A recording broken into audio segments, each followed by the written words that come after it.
नमस्कार दोस्तों, एग्जाम साधक में मैं गिरिराज सोनी आप सभी का स्वागत करता हूं। जो हम यूनिट 7 चला रहे हैं उसी के क्रम में हमारी ये अगली क्लास है। इसमें हम साइबर सिक्योरिटी को देखेंगे।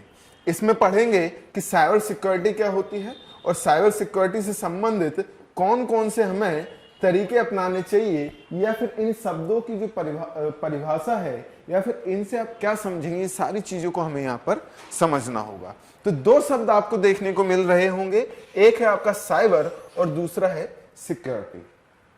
साइबर सिक्योरिटी में क्या होता है कि जो आप इंटरनेट का उपयोग करते हैं, जो उपयोग करता है आप लोग, उसमें आप देख रहे होंगे कि कई बार आपके साथ कुछ फ्रॉड हो जाते हैं, आपकी सुरक्षा नहीं होती है, सुरक्षित नहीं होते हैं, आपका डाटा सुरक्षित नहीं होता, आपके कई पर्सनल चीजें होती हैं, अकाउंट होते हैं, सारी चीजें सुरक्षित नहीं होती हैं। तो इन्हीं सारी चीजों को याद में रखते हुए यहाँ पर साइबर सिक्योरिटी नाम का एक टॉपिक को जोड़ा गया है। जैसे आपने एक चीज पढ़ी होगी, हमने कंप्यूटर वाले टॉपिक में पढ़ा था, जहां पर हम इंटरनेट पढ़ते हैं वहां इंटरनेट में आपको प्रोटोकॉल्स पढ़ाए गए थे कि कुछ प्रोटोकॉल्स होते हैं, आईपी एड्रेस होता है, टीसीपी होता है, ये सारी चीजें हमने पढ़ी थी। तो ये प्रोटोकॉल्स क्यों बनाए जाते हैं? ये इसीलिए बनाए जाते हैं कि एक तो आपकी सिक्योरिटी रखी जाए आपके डाटा की, दूसरी बात आपको सुरक्षित जो आपका डाटा है, सूचना है, उसका आदान प्रदान किया जा सके, इन सारी चीजों को बनाया जा सके।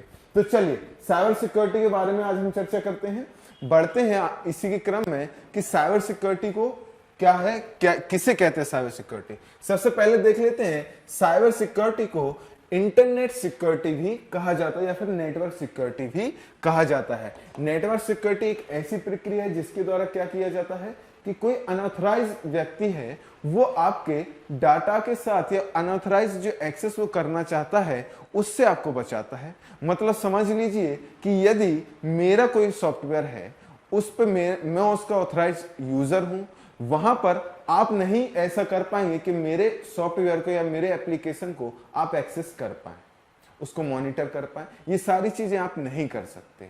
तो यहां पर ये साइबर सिक्योरिटी क्या करता है, नेटवर्क सिक्योरिटी या फिर साइबर सिक्योरिटी जो होता है वो क्या करता है, किसी भी नेटवर्क को अनऑथराइज्ड एक्सेस से बचा सकता है। ये सारे काम इसके साइबर सिक्योरिटी के होते हैं। साइबर खतरों से बचाव कार्यों को सुचारू रूप से बनाए रखने के लिए महत्वपूर्ण डाटा की सुरक्षा करना ही ये आपकी साइबर सिक्योरिटी के अंतर्गत आती है।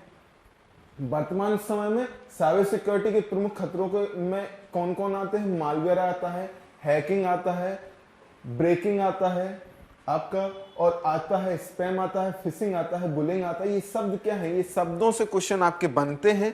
ये शब्द एक एक करके मैं आपको समझाऊंगा। आपने देखा होगा 2018 में मालवेयर हुआ था जिसके अंदर आपके एटीएम लॉक कर दिए गए थे। हैकिंग तो आज के समय में आप देखते रहते होंगे, कई लोगों के वेबसाइट, अकाउंट, ये सारी चीजें हैक होती रहती हैं, ब्रेकिंग होती रहती है, किसी का डाटा करप्ट कर दिया जाता है, स्पैम होता रहता है। मतलब स्पैम आपके मैसेज, वो ईमेल में आप देखते होंगे, आपकी ईमेल में स्पैम नाम का एक ऑप्शन रहता है जिसमें स्पैम मैसेजेस आपको देखने को मिलते हैं। उसी प्रकार से बुलिंग होती है। बुलिंग क्या होती है? जैसे आपके स्कूल कॉलेजों में बुलिंग होती है, आपके साथ कोई बुली करता है, उसी प्रकार से यहाँ पर इंटरनेट में भी बुलिंग नाम का एक टॉपिक होता है, एक शब्दावली होती है। ठीक है, आगे देखते हैं। नेटवर्क साइबर सिक्योरिटी के खतरों को टालने के लिए फायरवॉल और एंटीवायरस का प्रयोग किया जाता है। आपने अक्सर कर सुना होगा एंटीवायरस, तो कि एंटीवायरस क्या होता है कि जिसके अंदर क्या होता है, एंटीवायरस को इंस्टॉल कर लेते हैं जिससे हम वायरस के खतरों से बच जाते हैं। तो वहीं एक फायरवॉल नाम का एक हार्डवेयर होता है जो क्या करता है, आपके पास आने वाले खतरों को समझ के उनको टाल देता है और उसको वहां पर आने से रोकता है। ये सारे काम फायरवॉल के होते हैं। आगे बढ़ते हैं। आगे बढ़ते हुए यदि हम देखें कि साइबर सिक्योरिटी के घटक कौन कौन से हैं, कि कहां कहां हमें साइबर सिक्योरिटी की जरूरत होती है और इसके घटक क्या क्या हैं, तो आप देखते होंगे, एक होता है आपका गोपनीयता, दूसरी होती है उपलब्धता, तीसरी होती है प्रमाणीकरण, चौथा होता है आपका सत्यनिष्ठा, और पांचवा गैर परित्याग, और आपका आ जाता है छठा एक्सेस कंट्रोल। इसके अंदर क्या होता है, ये थोड़ी थोड़ी इसकी जानकारी मैं अभी आपको समझा देता हूं। गोपनीयता का मतलब ये होता है कि यदि आप किसी भी डाटा को, या फिर आपका जो डाटा है, आपके पास मटेरियल है, सूचना है, उसकी आपकी गोपनीयता बनी रहे, ये भी एक साइबर सिक्योरिटी के अंदर आती है। क्या फायदा कि आप कोई फाइल है आप यहां से वहां ट्रांसफर कर रहे थे और वो वायरल हो जाती है, तो यहां पर क्या होगा कि साइबर सिक्योरिटी के अंतर्गत नहीं आएगा। तो गोपनीयता रखना साइबर सिक्योरिटी का एक बहुत बड़ा जिम्मेदारी होती है। उसी के बाद आ जाती है उपलब्धता, अवेलेबिलिटी। इसमें क्या होता है, इसमें ये होता है कि जैसे आप देखेंगे कि कोई सूचना या कोई डाटा आपके पास भेजा गया तो वो आपके पास आसानी से अवेलेबल हो रहा है या नहीं। उसके बाद आ जाता है ऑथराइजेशन। ऑथराइजेशन क्या होता है कि यहां पर कोई भी जो सूचना है जो आपको मिली है या फिर जिस व्यक्ति को भेजा जा रहा है वो ऑथराइज्ड है या नहीं, मतलब जिस वैध व्यक्ति को भेजा जाना था वैध व्यक्ति तक ही पहुंचे, अवैध व्यक्तियों का एक्सेस वहां पर ना हो। सत्यनिष्ठा होती है, गैर परित्याग होता है और एक्सेस कंट्रोल भी इसी प्रकार से यहां पर आगे की टर्मिनोलॉजी हमें देखने को भी मिलती है। आ जाते हैं साइबर अपराधों के प्रकारों को हम देखेंगे। यहां पर साइबर अपराध के 3 प्रकार होते हैं।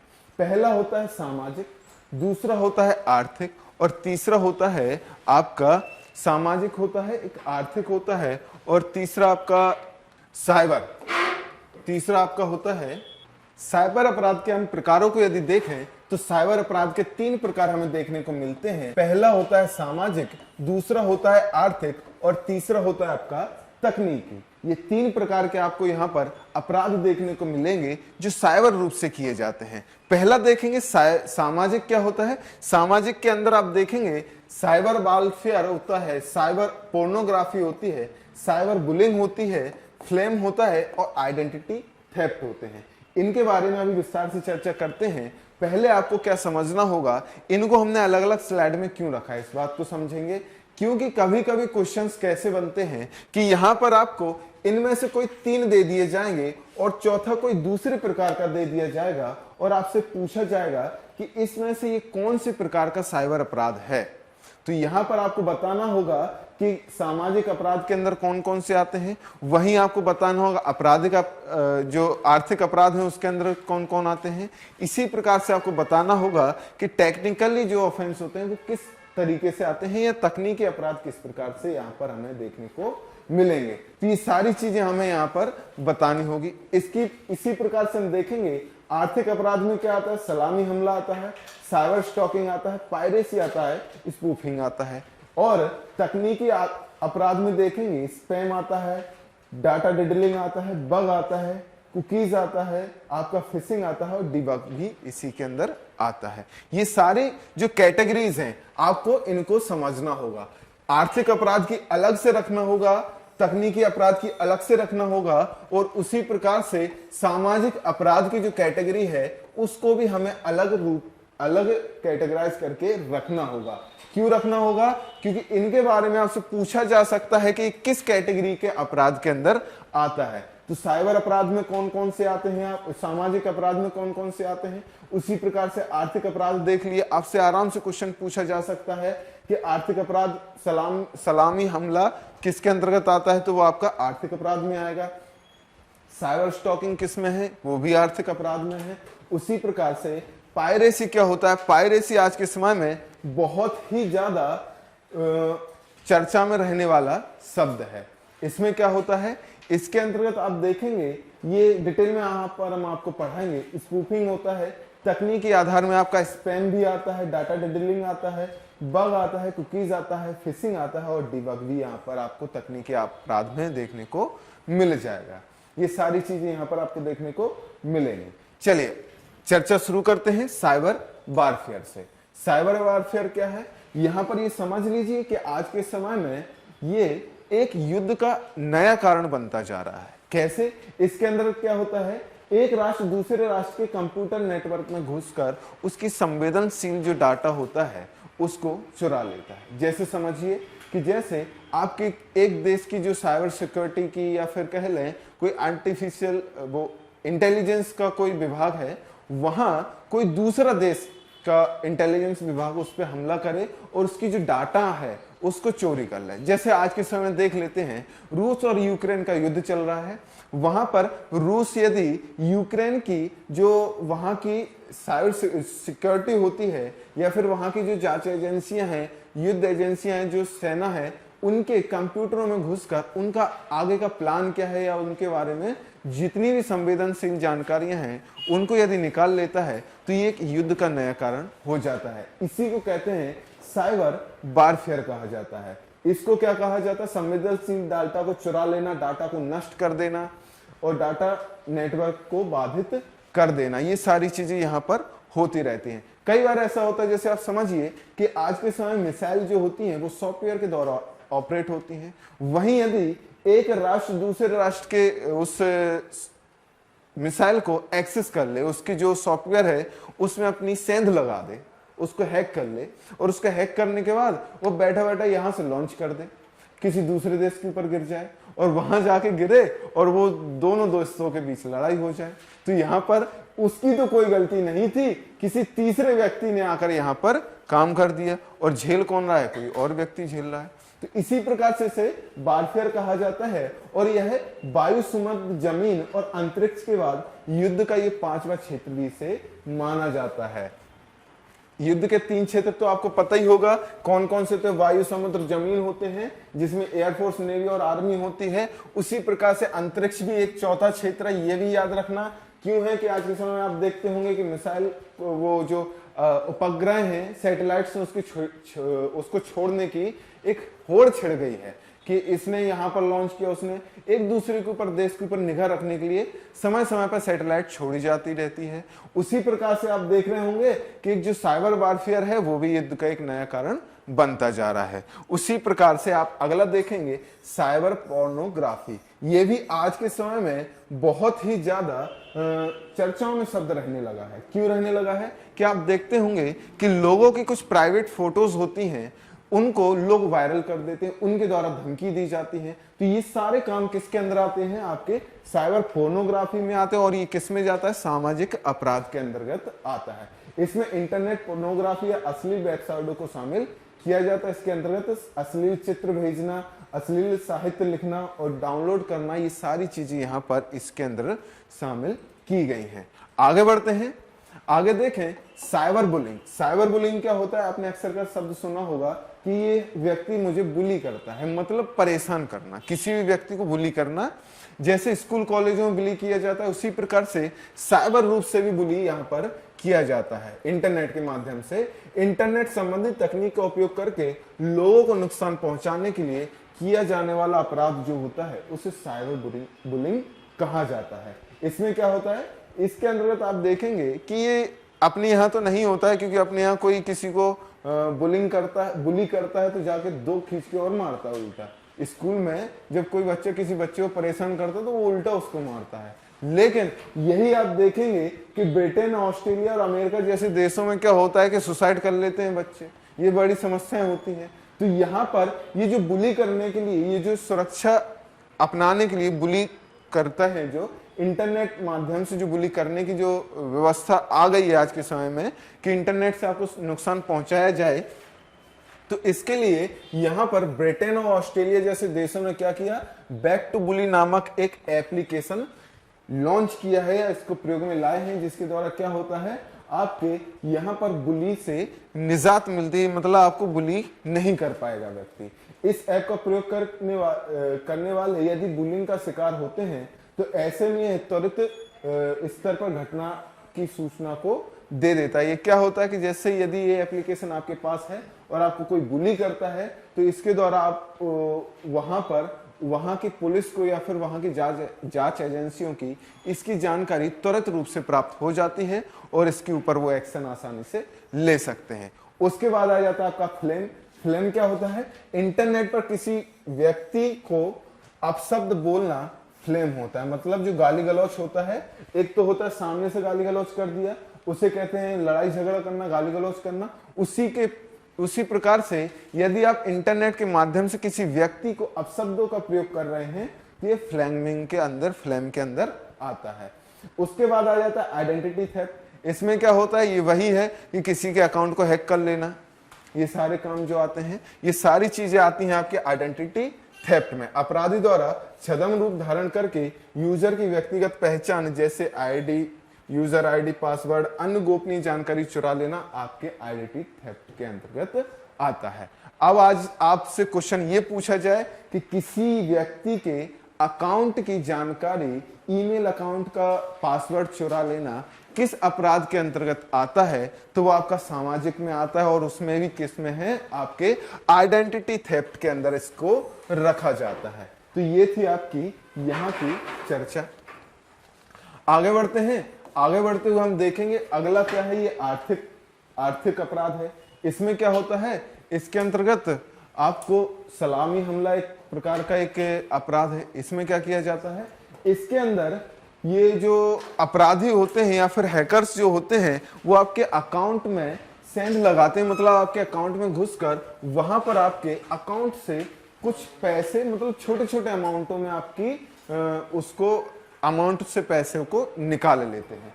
उसी प्रकार से साइबर स्टॉकिंग होते हैं। साइबर स्टॉकिंग में क्या होता है कि यहाँ पर आपकी जैसे स्टॉकिंग करना होता है ना, किसी का पीछा करना, उसी प्रकार से किसी भी अपराधी के द्वारा साइबर रूप से इंटरनेट के उपयोग के आधार पर किसी व्यक्ति के उपयोगकर्ता से चैटिंग के माध्यम से उसकी नाम, पता, फोन नंबर स्टॉकिंग करता है, मतलब उसके बारे में जानकारी निकालता है। लेकिन कैसे करता है, इंटरनेट के माध्यम से ये सारे काम करता है, तो इसलिए इसे साइबर स्टॉकिंग कहा जाता है। उसी के बाद ये जो शब्द है पायरेसी, ये शब्द आज के समय में भले ही एक लाइन में आपको लिख दिया गया है, लेकिन इसके बारे में आपको डिटेल से जानकारी लेनी होगी। पायरेसी क्या होता है कि जैसे आज के समय में आप देख रहे होंगे, आप सभी के पास टेलीग्राम होगा, और टेलीग्राम आया और आपने देखा होगा कि वहां पर आपको बहुत सारी वेब सीरीज, मूवीज या अलग अलग कोचिंगों के पेड कोर्स आपको मिल जाते हैं, नोट्स मिल जाते हैं। तो ये सारी चीजें पायरेसी में आती हैं। मतलब किसी व्यक्ति के उत्पाद को वहां पर कॉपी करके और उसको शेयर कर देना, ये सब पायरेसी में आता है, मतलब उसकी मर्जी के बगैर। तो ये एक केस भी चल रहा है इस समय, दिल्ली हाईकोर्ट में ये केस भी चल रहा है, जिसमें जो आपका टेलीग्राम है वो हार भी गया था और वहां पर उसको पायरेसी के लिए उसे जवाब भी देना पड़ा था। तो ये पायरेसी आ जाता है इसमें। मूल उत्पाद की कॉपी बनाकर बाजार में बेचने की प्रक्रिया पायरेसी के अंतर्गत आती है। तो ये जो टेलीग्राम और इसी प्रकार के अन्य एप्लीकेशंस जो हैं जिसके अंदर ये सारी चीजें हो रही हैं, ये पायरेसी में ही आती हैं। आपने बहुत सारे देखे होंगे जहां पर आप नोट्स डाउनलोड करते हैं, पेड नोट्स होते हैं, कोर्स होते हैं, मूवीज होती हैं, वेब सीरीज होती हैं, सारी चीजें जो आपको फ्री में प्रोवाइड की जाती हैं, ये एक अपराध के अंतर्गत आता है और ये पायरेसी के अंतर्गत हमें देखने को मिलता है। स्पूफिंग क्या होता है, स्पूफिंग का अर्थ होता है झूठी तकरीब या फिर तरकीब से या छलावा करके किसी दूसरे व्यक्ति को के साथ घोटाला कर देना। ये सारी चीजें आपकी स्पूफिंग के अंतर्गत आती है। आगे बढ़ते हैं। स्पैम में हम देखेंगे स्पैम में क्या होता है। इसमें अनेक व्यक्तियों को अवांछनीय अवैध रूप से भेजा जाने वाला मेल होता है, ईमेल होता है। मतलब इसके अंदर होता है कि आप उस ईमेल की आपको कोई जरूरत नहीं थी, ना आपने उसको कभी सब्सक्राइब किया था, या फिर आपने देखा होगा कि उसके बारे में आपको कोई जानकारी की जरूरत नहीं है, आपके उपयोगी नहीं है, किसी काम का नहीं है, पर फिर भी लोग आपको वो ईमेल भेजते रहते हैं। तो ये सारी चीजें स्पैम के अंतर्गत आती हैं और ये आपका किसके काम आता है। आज के समय में एडवर्टाइजमेंट करने का एक बहुत ही सस्ता, सुंदर, टिकाऊ माध्यम बन गया है। लोग क्या करते हैं कि यहाँ पर आपको spam message, spam call, spam email, ये सारी चीजें आपको देखने को मिलती रहती है। तो यहाँ पर ये स्पैम के अंतर्गत आता है। स्पैम फिल्टर एक नाम का एक वो होता है या एंटी स्पैम सॉफ्टवेयर होता है जिसके द्वारा इससे आप बच सकते हैं। उसी के बाद आता है आपका कुकीज। ये क्या है, एक सॉफ्टवेयर है। यहाँ पर क्या होता है कि आप किसी चीज को बार बार यदि सर्च करते हैं तो ये क्या करता है कि आप किस चीज में इंटरेस्टेड हैं, किस चीज में इंटरेस्टेड है, आप कौन सी ब्राउजिंग बार बार करते हैं, ये जानकारी आपकी यहाँ पर रख लेता है। जैसे आप देखते होंगे कि आपने कोई चीज सर्च की है, कोई एक प्रोडक्ट सर्च किया, तो उसी के सजेशन में आपको बहुत सारे प्रोडक्ट बाद में दिखाने लग जाएगा, जबकि आप यदि नहीं भी सर्च करते हैं तो भी आपको वहां पर दिखाया जाएगा। तो ये कुकीज के अंतर्गत आता है। और इसमें एक और बेनिफिट ये होता है कि आज के समय आपने देखा होगा कि यदि आपने ब्राउजिंग करके अपनी कोई ईमेल आईडी, आपकी फेसबुक आईडी, जो भी आईडी आपने लॉगिन की है, आईडी पासवर्ड डाला है तो आप देखेंगे कि वहां पर एक सेव हो जाता है, फिर दोबारा से आप एक दो वर्ड जैसे ही टाइप करते हैं तो वो ऑटोमेटिक आपके सामने आ जाता है। ये सारी चीजें कुकीज के अंदर ही आती हैं और ये आपको करता क्या है कि आपको जल्दी तुरंत रूप से आपकी जो जानकारी है, जो चीज आप सर्च करना चाहते हैं उसको प्रोवाइड आपके सामने कराता रहता है। ये सारी चीजें आपके उसमें आ जाता है।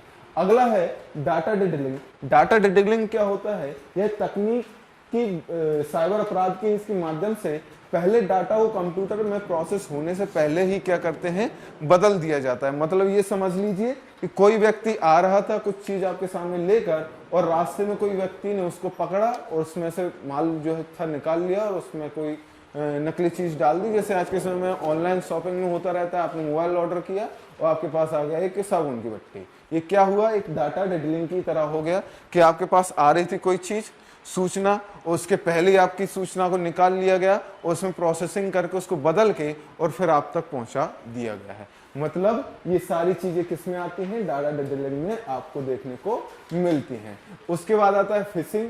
इसका अर्थ होता है फंसाना। मतलब इंटरनेट के माध्यम से क्या किया जाता है कि किसी भी व्यक्ति को यहाँ पर उसके अंदर फंसा दिया जाता है, मतलब ब्लैकमेलिंग भी किया जाता है। ये सारी चीजें की जाती हैं। अब आ जाते हैं बग। बग क्या होता है? किसी भी सिस्टम में कोई कमी को रह जाना, उसे कहते हैं बग।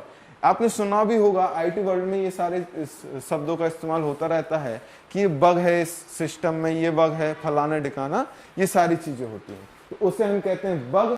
और वहीं डीबग की यदि बात करें तो डीबग होता है उस बग को पहचानना या पढ़ना, उसे हम कहते हैं डीबग। तो ये दो शब्द बहुत ज्यादा उपयोग में आने वाले हैं और ये आपके एग्जाम के पॉइंट ऑफ व्यू से भी महत्वपूर्ण बन जाते हैं।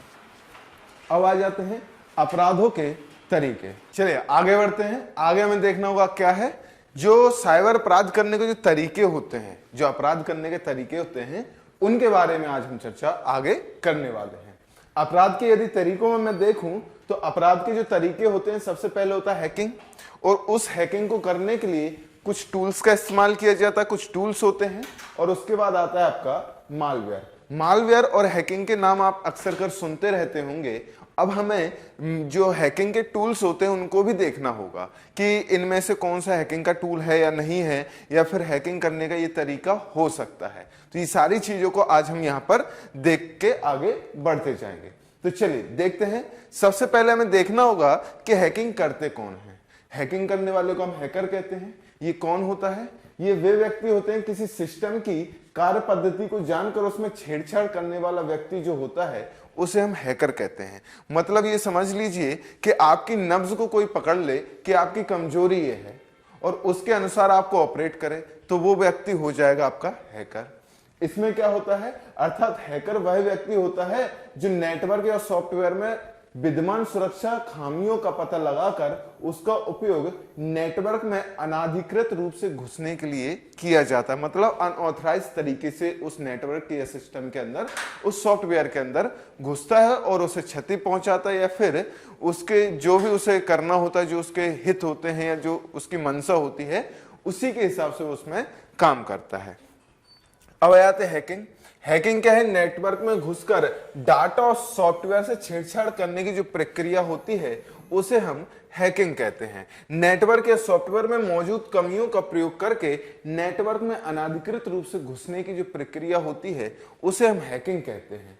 ठीक है, यहां पर कंप्यूटर, सॉफ्टवेयर और नेटवर्क की कमियों को उजागर करने के लिए भी किया जाता है। और ये किए क्यों जाते हैं, समझिए बात को। देखिए, एक तो इसलिए किए जाते हैं, एक होता है कि भैया अपनी कमियों को जानिए और उसमें सुधार कीजिए। तो एक उस सुधारात्मक स्वरूप के अनुसार किया जाता है। मतलब यदि मैंने कोई नेटवर्क बनाया, कोई सॉफ्टवेयर बनाया और उसमें क्या क्या कमियां हैं, इन सारी कमियों को जानने के लिए सामने क्या होना चाहिए? हमारे पास हैकर होना चाहिए। जैसे कहते हैं ना, निंदक नियरा राखिए, कि जब निंदक आपके सामने होगा तो आपकी कमियों का पता लगता रहेगा कि आप में क्या क्या कमी है। या फिर आप आईने के सामने खड़े होते हैं तो आपको आपकी कमियां पता लगती हैं। उसी प्रकार से जब हम कोई सॉफ्टवेयर या नेटवर्क बनाते हैं तो उसकी खामियों का पता करने के लिए जो हैकर्स होते हैं वो वहां पर काम करते हैं, और ये क्या करते हैं, एक अच्छे स्वरूप में काम करते हैं, इसलिए इसका एक अलग प्रकार भी है। हैकर्स के कुछ प्रकार भी होते हैं, वो भी देख लेंगे। तो इसमें क्या होता है कि हैकिंग करने का एक सबसे बड़ा जो काम होता है वो ये होता है कि जो नेटवर्क है या सॉफ्टवेयर है उसकी कमियों का पता लगाना। और फिर कुछ हैकर्स ऐसे होते हैं जो जिज्ञासा होती है जिनकी, और कोई आर्थिक लाभ जो है वो छुपा रहता है उसमें। क्यों? वो क्या करते हैं कि वहां पर हैकिंग कर लेंगे और हैकिंग के बाद आपसे पैसे मांगेंगे कि हम आपके नेटवर्क को तभी छोड़ेंगे जब आप मुझे कुछ पैसे देंगे। ये सारी प्रक्रियाएं चलती रहती हैं। चलते हैं, आगे बढ़ते हैं। अब हैकिंग के यदि हम प्रकारों को देखें तो हैकिंग में एक आता है आपका व्हाइट हैकर, जो क्या होते हैं, ये हेड के नाम से इनको जो पहचानते हैं। White head, black head, grey head, blue, yellow, red, ये सारे हैकर्स होते हैं, हैकर के प्रकार होते हैं। इनको हम धीरे धीरे करके समझेंगे और इनकी मनसा के अनुसार इनको नाम दिए जाते हैं। मनसा जो होती है या जो इनकी कार्य करने की पीछे के कारण होते हैं, उन कारणों के आधार पर इनको नाम हम देते हैं। तो यदि हम देखें व्हाइट हेड हैकर, तो इन्हें हम कहते हैं एथिकल हैकर भी कहा जाता है। क्यों कहा जाता है, इसका जवाब अभी आपको थोड़ी देर बाद मिल जाएगा। ये जो व्हाइट हेड हैकर्स होते हैं, ये जो हैकिंग करते हैं, ये किसी अपने आर्थिक लाभ से नहीं करते या किसी को नुकसान पहुंचाने के लिए नहीं करते। ये करते हैं कि किसी भी सॉफ्टवेयर में या नेटवर्क में कुछ कमियां यदि हैं तो उनको उजागर करके उनको सुधार करने के लिए दिया जाता है। तो इसलिए ये काम करते हैं। ये सुरक्षा कर्मियों का कमियों का पता लगाने के लिए,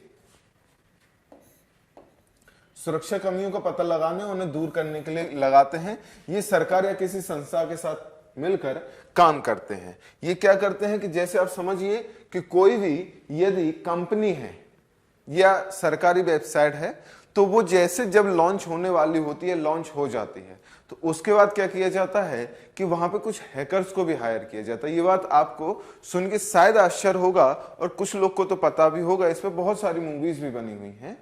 क्या किया जाता है कि वहां पर हैकर्स को हायर किया जाता है और ये देखा जाता है कि हमारी जो सॉफ्टवेयर है या हमारी जो वेबसाइट, हमारे जो नेटवर्क हैं, उसमें कोई कमी तो नहीं है, कोई अनाधिकृत व्यक्ति घुसने की गुंजाइश तो नहीं है। तो ये सारी चीजें की जाती हैं। आपने देखा होगा कि कई बार ऐसी न्यूज हमें सुनने को मिलती है कि 10 सेकंड के लिए या 1 मिनट के लिए गूगल को शट डाउन कर दिया किसी ने या हैक कर लिया।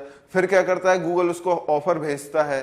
कोई इथिकल होते हैं, वो क्या करते हैं कि हैक करके और वापस से उसको छोड़ देते हैं और उस कंपनी को बता देते हैं कि इतने बजे से लेकर इतने बजे तक मैंने आपके सॉफ्टवेयर को हैक किया था या आपकी वेबसाइट को हैक किया था।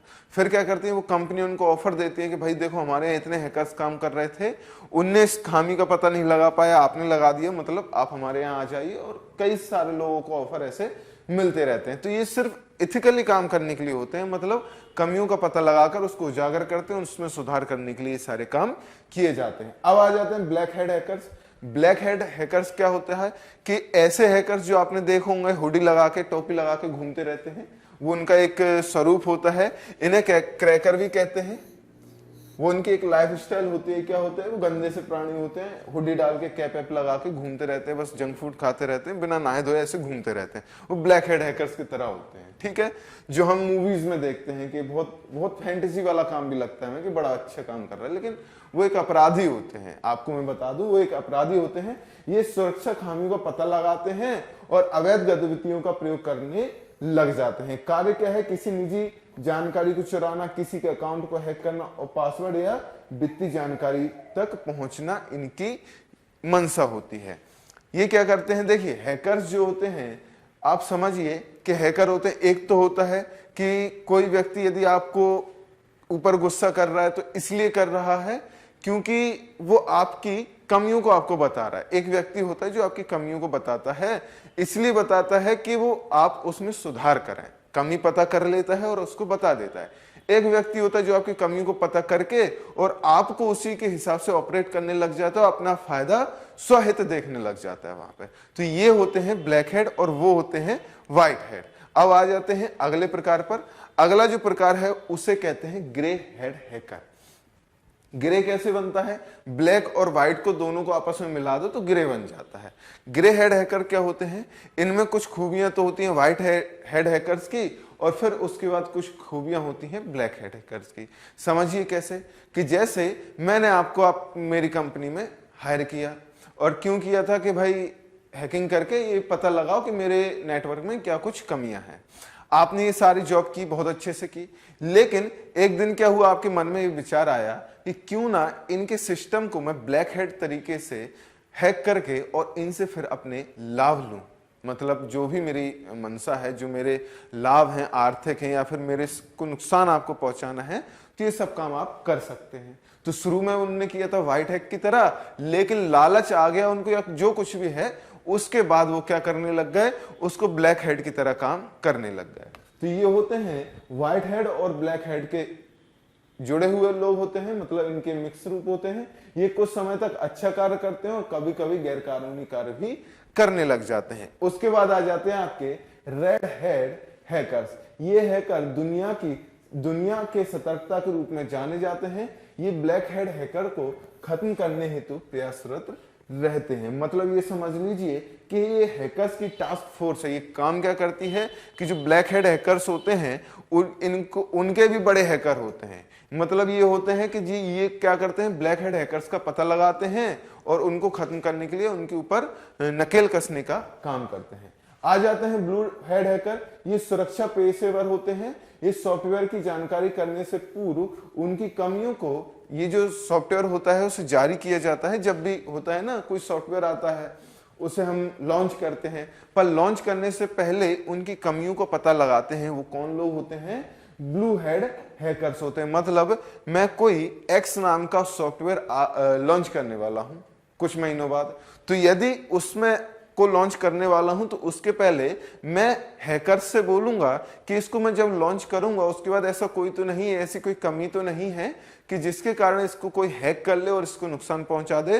तो जो हैकर वहां पर काम करेंगे, मेरे सॉफ्टवेयर जो है उसको चेक करेंगे, हैक करेंगे, वो होंगे आपके ब्लू हेड हैकर। अब आ जाते हैं ग्रीन हेड हैकर्स। ये नए हैकर हैं जो अपने कौशल के सुधार और बेहतर हेतु लगातार कार्यरत रहते हैं। मतलब ये एक स्टूडेंट इंटर्नी की तरह होते हैं, लगातार अपने स्किल जो होती है उसको तराशते रहते हैं, अपने कौशल को तराशते रहते हैं और उसमें आगे सीखते रहते हैं। स्क्रिप्ट किडीज क्या होते हैं? ये एक व्यक्ति जो कंप्यूटर को हैक करने के लिए मौजूदा कंप्यूटर स्क्रिप्ट या कोड का उपयोग करता है, क्योंकि उसके पास खुद लिखने के लिए कोई विशेषज्ञता नहीं होती है। इसका मतलब क्या है? ये एक नया टर्म है, आपको याद रखना होगा। आप चाहें तो इसको लिख भी सकते हैं, स्क्रिप्ट किडीज। इसमें क्या होता है कि जो हैकर होता है वो करता क्या है कि जिस कोड के द्वारा, कोडिंग के ही द्वारा तो सॉफ्टवेयर वगैरह बनते हैं, सारी वेबसाइट बनते हैं, नेटवर्क बनते हैं, जो कुछ कोड होते हैं उसको क्या करते हैं, ये जो स्क्रिप्ट होती है, कोड होते हैं, उनको वो पता कर लेते हैं कि किस कोड के द्वारा बनाया गया है और उसी कोड का इस्तेमाल करके उसको हैक करते हैं। मतलब समझिए कि आपके पास दो ऑप्शन हैं। आप किसी व्यक्ति का अकाउंट हैक करते हैं। अकाउंट हैक कैसे करेंगे? एक होगा कि आपको उसका पासवर्ड पता लग जाए, समझ रहे बात को, कि आपको उसका पासवर्ड पता लग जाए और आपने आसानी से लॉगिन कर लिया और उसको हैक कर लिया। ये बहुत आसान तरीका हो गया। ये आसान तरीका कैसे हुआ? आप कोई ऑफिशियल या फिर कहें कोई पेशेवर हैकर नहीं है, आपको उसके पासवर्ड को क्रैक करने का कोई जरिया नहीं पता, आपको बस ये पता था इसका पासवर्ड ये है, आईडी आपको पता थी, पासवर्ड आपको पता थी, उसके जरिए आपने उसको हैक कर लिया या उसके अकाउंट को अपने पास कर लिया। एक होता है जिसको नहीं पता आईडी वगैरह या पासवर्ड, वो क्या करता है, नए नए टूल्स के द्वारा, नए नए तरीकों से उसके अकाउंट को हैक कर लेता है। तो वो होते हैं हैकर। और वो कैसे होते हैं? ब्लैक हैकर, हेड हैकर्स होते हैं। तो स्क्रिप्ट किडीज कौन होते हैं? समझ गए होगे आप बात को, कि व्यक्ति जो कंप्यूटर को हैक करता है तो कंप्यूटर की जो मौजूदा स्क्रिप्ट होती है या फिर कहें कोड होता है उसका उपयोग करके ही हैकिंग करते हैं। इनके पास अपनी कुछ खुद की कोई विशेषज्ञता नहीं होती, मतलब ये खुद ऐसे कोई विशेषज्ञ प्रवृत्ति के व्यक्ति नहीं होते हैं। अब आते हैं हैकिंग टूल्स। हैकिंग टूल्स में क्या क्या आते हैं? रूट किट्स आते हैं। यह एक प्रोग्राम या सॉफ्टवेयर टूल है। यह हैकर्स के सिस्टम को नियंत्रित करने की को अनुमति देता है। ये क्या करता है कि एक सॉफ्टवेयर है, क्या है, एक प्रोग्राम है या फिर सॉफ्टवेयर कह लें इसे, इसमें क्या होता है, यह हैकर को सिस्टम नियंत्रित करने की अनुमति दे देता है। उसे क्या कहते हैं, रूट किट कहते हैं। इसका उपयोग महत्वपूर्ण डाटा की चोरी करने के लिए किया जाता है। इंस्टॉल करने के तरीके जो हैं, मतलब ये आपके सिस्टम में इंस्टॉल कैसे हो जाएंगे, इस बात को समझिए कि आपने देखा होगा कि जब आप कोई काम कर रहे होते हैं, ब्राउजिंग कर रहे हैं या फिर सोशल मीडिया पे कोई काम कर रहे हैं, तो वहां आपको कुछ पॉपअप्स आते हैं, आपको लगता है कि उपयोगी सॉफ्टवेयर है, या आपको कोई लालच देते हैं, स्क्रैच वाउचर करा फलाना ठिकाना, ये सारी चीजें आपको देखने को मिलेंगी। तो वहां पर क्या होता है, वहां पर वो क्या करते हैं, जैसे आपके सिस्टम में इंस्टॉल हो जाएंगे वो आपको हैक कर लेंगे, मतलब आपके डाटा को चुरा लेंगे। तो ये तरीका जो होता है, ये जो टूल होता है, उसे क्या कहते हैं, रूट किट कहते हैं, किट्स कहते हैं। या सोशल इंजीनियरिंग, फिशिंग अटैक, ये सारे तरीके से इसको किया जाता है। उसके बाद आ जाते हैं, इसके बाद आपने देखा होगा एक और है कीलॉगर। कीलॉगर में क्या होता है आपको समझना होगा। कीलॉगर में आपके एक विशेष प्रकार का सॉफ्टवेयर टूल होता है, सिस्टम पर दबाई गई की को रिकॉर्ड कर लेता है। आपने कई मूवी में देखा होगा कि जो विलन होते हैं या फिर हीरो होते हैं, दोनों लोग एक काम करते हैं कीलॉगर का, कि कभी क्या होता है, किसी विलन की तिजोरी का पता लगाना है, उसके सीक्रेट रूम का पता लगाना है, तो उसके कीलॉगर कर देते हैं।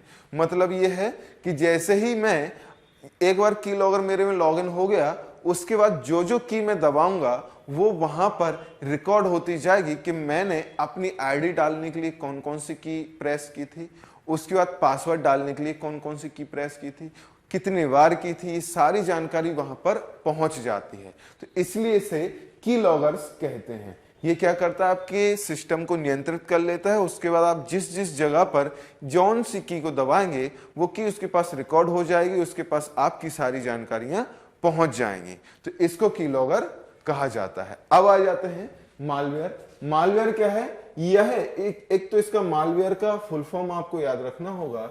इसको कहते क्या है, इसको मैलिशियस सॉफ्टवेयर भी कहा जाता है। मालवेयर शब्द सिर रिहाई ने दिया, सर रिहाई थे, जो सिर रिहाई हो गया, ये सर रिहाई जो थे इन्होंने दिया है। यह क्या करता है, असुरक्षित प्लगइन का दूसरा नाम मालवेयर होता है। इसमें क्या है, यह प्रयोगकर्ता की जानकारी के बिना कंप्यूटर सिस्टम में घुसकर प्रोग्राम से छेड़छाड़ करता है और उससे नुकसान पहुंचाता है। मालवेयर के यदि उदाहरण देखेंगे तो virus, spyware, worm, ransomware, trojan horns, ये सब इसके अंतर्गत आते हैं। यहां पर एक बात को याद रखना है, वो ये याद रखना है कि यदि वायरस है तो किस में आएगा, मालवेयर में आएगा। स्पाईवेयर है, मालवेयर में। वॉर्म जो है, मालवेयर है। रैनसमवेयर, मालवेयर में। ट्रोजन हॉर्स, ये भी मालवेयर के अंदर आते हैं। मालवेयर, ये समझ लीजिए, बड़ा रूप है, उसके अंदर ये सारी चीजें कैटेगराइज कर दी जाती हैं। मालवेयर क्या करता है, किसी भी सिस्टम में उसकी जानकारी के बिना, उपयोगकर्ता की जानकारी के बिना इंस्टॉल हो जाते हैं या पहुंच जाता है, उसको नुकसान पहुंचाए। नुकसान पहुंचाने के तरीके के आधार पर इनको हमने डिवाइड कर दिया है। वायरस के तरीके अलग होते हैं, स्पाईवेयर का अलग काम होता है। स्पाईवेयर क्या होता है कि किसी के ऊपर नजर रखता है। वॉर्म अलग होता है, रैनसमवेयर अलग होता है। ये रैनसमवेयर वही होता है कि आपके आईडी को या सॉफ्टवेयर को हैक कर लेगा, उसके बाद आपसे पैसे मांगेगा, और उसके बाद ट्रोजन हॉर्न्स आ जाते हैं। तो ये तरीके अलग अलग होते हैं। मालवेयर क्या होता है कि सीधी सी बात है, किसी के सिस्टम में घुस जाना, किसी के सिस्टम को हैक कर लेना, वो अनाधिकृत तरीके से उसको पता ना चले। उसके बाद अपना जो काम है उसके तरीके के आधार पर इनको हम अलग अलग देखते जाएंगे। चलिए आगे देखते हैं कंप्यूटर वायरस। कंप्यूटर वायरस जो होता है, एक एक बहुत ही ज्यादा जरूरी चीज ये है कि वायरस जो शब्द है, वायरस, इसका सबसे पहले तो आपको फुल फॉर्म याद रखना है। फुल फॉर्म क्या है, vital information resource under seize, ये इसका फुल फॉर्म है। कई बार आपके फुल फॉर्म को पेपर में आते हुए देखा गया है। यहां पर वाइटल की जगह वायरल आ गया था, तो बहुत से लोगों ने ये वाइटल की जगह वायरल कर दिया था। आप जब भी फुल फॉर्म जब किसी का पूछा जाए तो वहां पर एक एक वर्ड को लास्ट तक जरूर पढ़ें, क्योंकि हो जाता ये है कि यहां पर ये 4 शब्द एक जैसे दे दिए, सही दे दिए, और लास्ट के में कोई स्पेलिंग में गड़बड़ कर देते हैं, स्पेलिंग बदल देते हैं, ऐसे ही शुरू होगा, सीज की जगह सर्विस आ सकता था, साइज आ सकता था, कुछ भी हो सकता था। तो यहां पर आपको करना यही होगा कि जब भी यदि आपसे कोई फुल फॉर्म पूछा जाए, आपको फुल फॉर्म हमेशा याद रखें, हमेशा पूरा पूरा फुल फॉर्म पढ़ना है, उसी के बाद आपको उस पर टिक लगाना है। यह एक प्रकार का दो स्पूड कंप्यूटर प्रोग्राम होता है, मतलब ये कंप्यूटर प्रोग्राम होते हैं जो दो स्पूड होते हैं, मतलब खामियों से भरे हुए होते हैं। यह डाटा को मिटाने, खराब करने और परिवर्तित करने का कार्य करते हैं। मुख्यतः ये क्या करते हैं, मुख्यतः ये सॉफ्टवेयर को प्रभावित करते हैं। मतलब ये है कि आपका इससे सॉफ्टवेयर ही खराब होगा या उसी को हानि पहुंचेगी, इससे हार्डवेयर के ऊपर कोई प्रभाव नहीं पड़ता है। मतलब ये समझिए कि जैसे यदि आपके मोबाइल में कोई वायरस आ गया तो मोबाइल, आपका जो ऑपरेटिंग सिस्टम मोबाइल का है, जो सॉफ्टवेयर होता है ऑपरेटिंग सिस्टम, उसी को हानि पहुंचाएगा।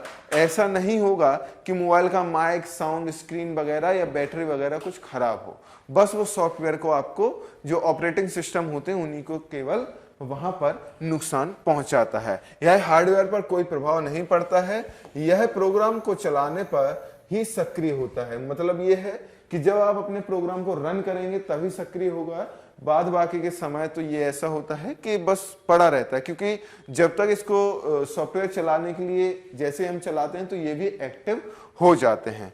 ईमेल के आने पर सॉफ्टवेयर ईमेल अटैच खोलने पर सक्रिय हो जाते हैं।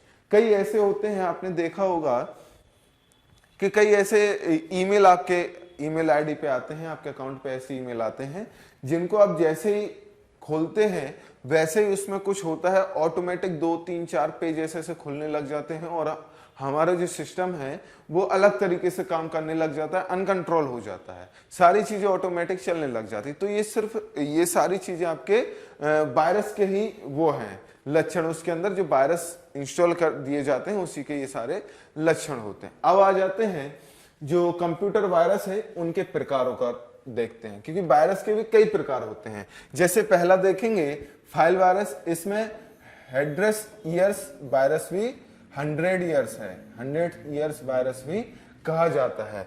इसमें क्या है, इसे फ्राइडे या 13 नाम से भी जाना जाता है, फ्राइडे या फिर 13 नाम से भी जाना जाता है।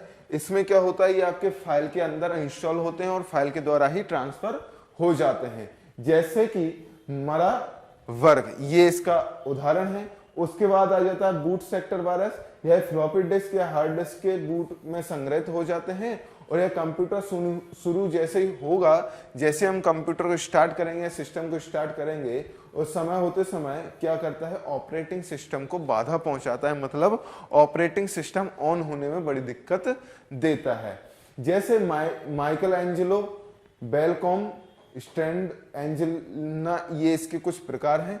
उसके बाद आ जाते हैं प्लेमॉर्फिक वायरस, ये स्वयं बार बार बदलते की क्षमता रखते हैं। इसके अंदर कौन सा आ जाता है, डेड 2039, ऑटो स्टार्ट 9805, ये सब चीजें इसके अंदर आ जाती हैं। ये क्या करते हैं कि जैसे इंस्टॉल हो जाते हैं उसके बाद जैसे आपने इसको पहचाना, ये क्या करते हैं, इच्छाधारी की तरह होते हैं, इच्छाधारी नाक की तरह, प्लेमॉर्फिक वायरस। ये क्या करते हैं कि जैसे आपने इसको पहचाना और आपने उस पर काम किया, तब तक वो अपना रूप बदल के दूसरे रूप में आ जाता है, आपने जो पहले वाले को पहचाना था उसको नहीं पकड़ पाते हैं। तो ये सारी चीजें क्या करता है, ये प्लेमॉर्फिक वायरस करता है, जो खुद को बार बार चेंज करता रहता है। इसके बाद आ जाता है अगले प्रकारों पर देखें, प्रमुख कंप्यूटर वायरसों को यदि हम देखें तो कौन कौन से हैं, क्रीपर है। क्रीपर ये प्रथम कंप्यूटर वायरस इसको माना जाता है, इसलिए इसको याद रखना बहुत ज्यादा जरूरी है। यदि आपसे क्वेश्चन किया जाए कि पहला कंप्यूटर वायरस कौन था, तो वो आपका क्रीपर था।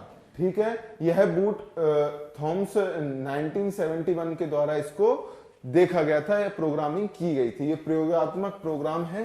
पहली बार ARPANET जो आपने पढ़ा था, यह मैंने आपको पढ़ाया है। ARPANET जो आपके अमेरिका की एजेंसी थी, उसके द्वारा इसको पहली बार देखा गया है। इसके बाद आ जाता है आपका वन हॉप क्या होता है, यह मुख्यतः हार्ड डिस्क में आपको अपना शिकार बनाता है, मतलब ये हार्ड डिस्क को जो करप्ट करना होता है, उसको नुकसान पहुंचाना होता है, ये सब काम वन हॉप करते हैं। सीब्रेन क्या करते हैं, ये IBM PC का प्रथम कंप्यूटर वायरस था। उसके बाद क्या है, क्रिप्टोलॉकर है, यह एक रैंसमवेयर का उदाहरण है। मतलब ये है कि क्या करता है कि जैसे आपका सिस्टम जो होता है वो हैक हो जाता है, वो ये क्या करता है, उसके बाद आपका जो सिस्टम है उसे लॉक कर देता है, लॉक कर देता है और उसके बाद आपसे ये कहता है कि मैं इसको तभी अनलॉक करूंगा जब आप इसके बदले मेरे को कोई धनराशि जो वो मांगेगा उसको देना होगा। ये जो आज के समय क्रिप्टो करेंसी चल रही है, इसका सबसे ज्यादा इस्तेमाल इन्हीं रैनसमवेयर में किया जाता है, क्योंकि क्या करते हैं, ये वर्चुअल करेंसी होती है, यहाँ से वहाँ ट्रांजैक्शन हो जाता है, इसका कोई फिजिकली लेन देन नहीं होता है, ऑनलाइन होता है, तो इसके द्वारा आसानी हो जाती है रैनसम लेने में। तो क्या है, इसको 2013 में बनाया गया था। यह कंप्यूटर डाटा को लॉक कर देता है, ईमेल अटैच के जरिए ये आपके कंप्यूटर में फैलते हैं। अन्य वायरस को यदि देखें, होता क्या है, आपको एक चीज मैं बता दूं कि जो वायरस जो होते हैं कंप्यूटर वायरस, इनके कुछ क्वेश्चंस जो आते हैं वो इस प्रकार से आते हैं कि आपको यहां पर वायरस के नाम दिए जाएंगे, कुछ नाम दिए जाएंगे, उसमें आपको पहचानना होगा, जो टफ करना होता है उसमें आपको पहचानना होता है कि इनमें से कौन सा वायरस है, कौन सा वायरस एंटीवायरस है, कौन सा वायरस है। ये 2020 में आपका सिलेबस चेंज हुआ, उसके पहले ये क्वेश्चन आना बहुत आम बात थी। उसमें वायरस और एंटीवायरस के कुछ प्रकार दे दिए जाते थे और उसमें पूछ लिया जाता था इसमें से कौन सा वायरस है या कौन सा एंटीवायरस है। तो उस समय हमें बहुत ज्यादा इनके नाम याद करने होते थे। अभी तो नया नया सिलेबस चेंज हुआ है, तो बहुत ज्यादा इन सारी चीजों के बारे में पूछेगा नहीं। यदि पूछ भी लेता है तो मैंने इसलिए आपके सामने इतने सारे जो वायरस हैं उनको लेकर आए हैं। पिंगकोंग है, कॉनफिकर है, स्टैंड होग है, देसी है, फिलिप है, अन्ना कोर्निकोवा है, एंजल स्मिथ है, जोशी है, कॉमन वॉरियर है, स्टकनेट है, आपका नेकोरस है, न्यूक्लियर है, इल्क क्लोनर है, मेलवूट है, ड्राइडेक्स है, स्वदेश है, वेल है। तो यहां पर जो वायरस के प्रकार हैं, अन्य वायरस हैं, उनके नाम जो आपको दिए गए हैं वो कौन कौन से थे आपके, मेलवुड थे, ड्रिगडेक्स था, स्वदेश था, वेल था, आपका पेंगासस था, कोको था, बॉम्बर्स था और सॉफ्ट वेले था। एक चीज मैं आपको बताऊं, जो मैंने थोड़ा सा मेरे पढ़ने का तरीका होता है या फिर मैं इसको पहचानने का जो तरीका अपनाता हूं वो ये होता है कि जब भी आप वायरस को पढ़ेंगे तो जो वायरस के नाम होते हैं बड़े फंकी टाइप के होते हैं। दूसरी बात, ऐसे थोड़े जो वैसे शब्द होते हैं ना जिनके देख के ही समझ आता है कि कुछ नेगेटिव टाइप का है, कुछ या फिर कुछ यूनिकनेस देने वाला है ये, तो उस प्रकार के नाम होते हैं। वहीं जो एंटीवायरस होते हैं उनके नाम बड़े साधारण से और ऐसा अलग ही समझ आ जाता है। जब आप वायरस और एंटीवायरस की लिस्ट बनाएंगे, दोनों को साइड में रखेंगे, तो आपको एक समय ऐसा आएगा, 4-5 बार उसको पढ़ेंगे तो आपको समझ आने लग जाएगा कि किस प्रकार के नाम जो होते हैं वो वायरस के अंदर आते हैं, किस प्रकार के नाम जो होते हैं वो एंटीवायरस के अंदर देखने को हमें मिल जाते हैं। अब आ जाते हैं वॉर्म। यह क्या होता है, यह मालवेयर का एक प्रकार है, मालवेयर का एक प्रकार होता है। वॉर्म जो होता है मालवेयर का ही प्रकार होता है। यह दोषपूर्ण सॉफ्टवेयर होता है जो अपनी कॉपी स्वयं बनाकर खाली जगह को भरता रहता है। खाली जगह के भरने से कंप्यूटर की जो गति होती है वो धीमी हो जाती है। मतलब ये है कि जो आपके कंप्यूटर की स्पेस होता है उसको ये बार बार अपनी खुद की कॉपी जैसे ही बनाता रहता है, वॉर्म जो है अपने कॉपी खुद की बनाता रहेगा और उसके कारण क्या होगा कि आपका जो कंप्यूटर का स्पेस है वो भरता जाएगा और स्पेस जैसे ही भर जाता है आपको पता होगा कि आपके कंप्यूटर की जो गति है वो बहुत स्लो हो जाती है। अब आप वॉर्म को देखेंगे तो वॉर्म के भी कई प्रकार हैं, कई तरीके के हैं। जैसे देखें, कामसूत्र है, मेलिसा डेवल है, आपका मॉरिस है, 20 टैब है, वाइटी है, माइडॉन है, आई लव यू है, फादर क्रिसमस है, क्रिसमस ट्री है, ये सब वॉर्म के प्रकार हैं। अब यहां क्वेश्चन जो आपसे बन सकता है वो ये बन सकता है कि एक आपको वॉर्म दे दिया जाएगा, 3 सॉफ्टवेयर वो वायरस दे दिए जाएंगे, फिर आपको क्या करना होगा, पहचानना होगा इसमें से कौन सा वॉर्म है, कौन सा आपका वायरस है। तो इस प्रकार के आपको क्वेश्चंस यहां पर देखने को मिल सकते हैं। अब आ जाते हैं रैनसमवेयर। रैनसमवेयर क्या होता है, ये भी एक दोषपूर्ण सॉफ्टवेयर होता है जो फाइल इनक्रप्ट करके उसके बदले क्या करता है, फाइल को इनक्रप्ट कर देता है, उसके बदले फिरौती मांगता है। क्या करता है, फिरौती मांगने को तो रैनसम कहते हैं और रैनसमवेयर क्या होता है, फिरौती मांगने वाली हैकिंग की एक प्रक्रिया। इसमें क्या होता है, इसके प्रमुख प्रकार को यदि हम देखें तो वॉरेंसी है आपका, और आपका एक है क्रिप्टोलॉगर है, बैड रैबिट है, क्राइसिस है, क्रिप्टोवॉल है, आपका गोल्डन आई है, आरा है, लकी है, पेंटिया है, और आपका एक और आ जाता है जिसे हम कहते हैं जिक्सो या फिर सतामा। ये सारे प्रकार आपके यहां पर देखने को मिलेंगे। अब आगे बढ़ते हैं। स्पाईवेयर क्या होते हैं? स्पाईवेयर भी एक प्रकार के दोषपूर्ण सॉफ्टवेयर होते हैं। इसका काम क्या होता है? ये दोषपूर्ण प्रोग्राम होता है जो मालवेयर का एक उदाहरण है। इसका प्रमुख प्रयोग जो होता है किसी के विरुद्ध जासूसी करना। स्पाईवेयर होता है किसी को स्पाई करना, मतलब जासूसी करने के लिए जिस प्रोग्राम का हम इस्तेमाल करते हैं उसे स्पाईवेयर कहते हैं। इसमें आ जाता है आपका की लॉगर सबसे महत्वपूर्ण है। अभी हमने आपको बताया था कि की लॉगर कैसे काम करता है। की लॉगर के कार्य करने की जो पद्धति होती है वो किस लिए काम किया जाता है? किसी के ऊपर निगाह रखना, किसी के बारे में जानकारी निकालना। तो ये सारी चीजें स्पाईवेयर के अंदर आती हैं। की लॉगर किसके अंदर आता है? आपका स्पाईवेयर के अंदर देखने को हमें मिलेगा। अब आ जाते हैं एंटीवायरस। एंटीवायरस क्या होता है? यह सॉफ्टवेयर यूटिलिटी प्रोग्राम का एक उदाहरण है। यह सिस्टम में वायरस, ट्रोजन हॉर्न, स्पाईवेयर आदि के आंतरिक हमलों से बचाने के लिए उपयोग में लाया जाता है। मुख्यतः कार्य जो होता है अस्तित्व संबंधी खतरे को स्कैन करता है, पता लगाता है, उसे रोकता है और हटाता है।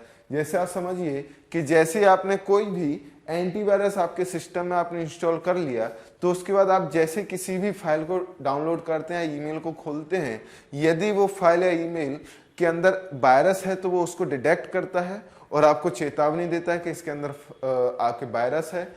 और यदि कुछ एंटीवायरस ऐसे होते हैं जो डिटेक्ट करके ऑटोमेटिक वहीं पर डिलीट भी कर देते हैं, इंस्टॉल नहीं होने देते हैं, तो उन प्रोग्राम को क्या कहा जाता है? उन प्रोग्रामों को हम एंटीवायरस कहते हैं। पहले एंटीवायरस को रीपर के नाम से जाना जाता था। ये ध्यान रखना कि एंटीवायरस का पहले नाम क्या था? तो एंटीवायरस का पहले नाम था रीपर। एंटीवायरस के कुछ उदाहरण हम देख लें। अविस्टा है आपका, अवीरा है, एवीजी है आपका, नॉर्थन है, पांडा है। आपने कई सारे देखे होंगे। क्विक हील का तो बहुत ज्यादा एडवर्टाइजमेंट भी चलता है, आपने बहुत देखे होंगे इसको भी। डिफेंडर है। ये बहुत सारे उदाहरण जो आपके सामने यहाँ पर लिखे हुए हैं, ये सारे आपके एंटीवायरस के एक उदाहरण हैं। आगे बढ़ते हैं। अब हमारी जो क्लास है, आज की क्लास यहीं तक समाप्त होती है। अब आपको मैं थोड़ा सा कुछ चीजें बता दूं जो एक्स्ट्रा हैं इन सब स्लाइड से हटके। वो कुछ इस प्रकार से हैं कि आपको देखनी होगी कि भारत में भी कुछ डेवलपमेंट हुए हैं आपके इन सारी चीजों से बचने के लिए। तो भारत के अंदर आपने पढ़ा होगा, सूचना प्रौद्योगिकी मैंने आपको पढ़ाया था कि आईटी एक्ट 2000 का था। एक 2000 के एक्ट के द्वारा क्या किया गया?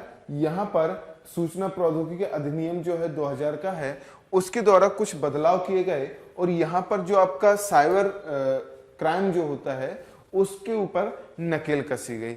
इसके बाद क्या किया गया? आपने आगे भी पढ़ा होगा। आगे की चीजें आपने जब देखी थी तो उसमें हमने देखा था कि जो हमने उसको 2008 में जो आईटी एक्ट था 2000 वाला,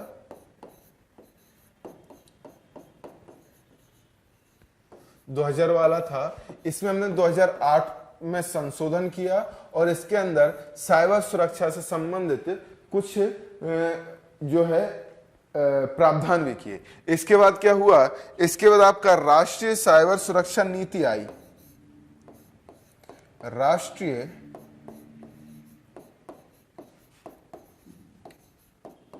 साइबर सुरक्षा नीति को लेकर आए। ये कब लेकर आए थे? ये बात को आपको ध्यान रखना होगा। 2013 में इसके लिए हम लेकर आए थे। कौन सी? राष्ट्रीय साइबर सुरक्षा नीति। आपको ये याद रखना होगा कि इसमें क्या है, इसके अंतर्गत ये बोला गया है यहां पर, यदि आप कोई भी साइबर अपराध करते हैं, यदि कोई भी जो साइबर क्राइम है आप करते हैं, तो वहां पर आपको मिनिमम 2 साल तक की सजा हो सकती है। यह भी इसके अंदर प्रावधान आपका किया गया था। और इसके बाद आप देखेंगे कि कई प्रकार के जो हैं सेंटर भी खोले गए यहाँ पर। 2020 में आपके गृह मंत्रालय के द्वारा साइबर अपराध समन्वय केंद्र का भी उद्घाटन किया गया था। जनवरी 2020 के अंदर ये किया गया था। तो ये सारे डेवलपमेंट आपके भारत के अंदर भी किए गए हैं। तो ये थी आज की आपकी क्लास साइबर सिक्योरिटी की। यहां तक मुझे उम्मीद है आपको समझ में आएगा। तो यहां तक के लिए धन्यवाद, मिलते हैं अगली क्लास में, पढ़ते रहिए। और यहां पर एक चीज मैं और आपको बता दूं कि जब भी आप यूनिट 9 को पढ़ें तो थोड़ा सा करंट की जो प्रौद्योगिकी वाला सेक्टर होता है उससे अपडेटेड होकर जरूर पढ़ा करें। होता क्या है कि आप पुरानी चीजें जो होती हैं, थ्योरेटिकल चीजें आपने पढ़ ली, और जो करंट के इवेंट जो चल रहे हैं, करंट में जो कुछ हुआ उसके संबंध में हमें ज्यादा जानकारी होती नहीं है, क्योंकि हमें लगता है कि नोट्स जो हैं या फिर ये जो लेक्चर है वो सफिशिएंट है। ऐसा नहीं होता है, कुछ कुछ चीजें जो होती हैं हमसे भी छूट जाती हैं, कुछ बुक्स से भी छूट जाती हैं। तो यहाँ पर आपको करंट से अपडेट रहना पड़ेगा। तो करंट से अपडेट रहने के लिए अच्छा तरीका है कि स्पीडी आप पढ़ें, या फिर कोई भी जो आईटी से संबंधित हो या फिर आपका साइंस एंड टेक से संबंधित मैगजीन हो, या किसी मैगजीन, जिस मैगजीन को आप पढ़ते हैं उस मैगजीन के अंदर आप क्या कर सकते हैं कि उसका जो आईटी वाला सेक्टर है उसको आप देखें। उसमें क्या क्या मिल जाता है, हमें सुपर कंप्यूटर्स मिल जाते हैं, ड्रोन मिल जाते हैं, जो नए नए ड्रोन बनाए गए, एआई में क्या कुछ डेवलपमेंट हुआ वो भी दिख जाता है। यदि आप देखेंगे कि साइबर सुरक्षा जो होती है या साइबर सिक्योरिटी जो होती है या साइबर क्राइम जो होते हैं उसके बारे में जानकारी मिल जाती है। या फिर आपका जो ई कॉमर्स है भारत के अंदर, आप देखेंगे कि कई जो अमेज़न है, मिंत्रा है, इन्होंने भारत के अंदर कई प्रकार के प्रोग्राम भी चलाए हैं। तो हो सकता है वहां से आपसे प्रोग्राम पूछ लिए जाएं।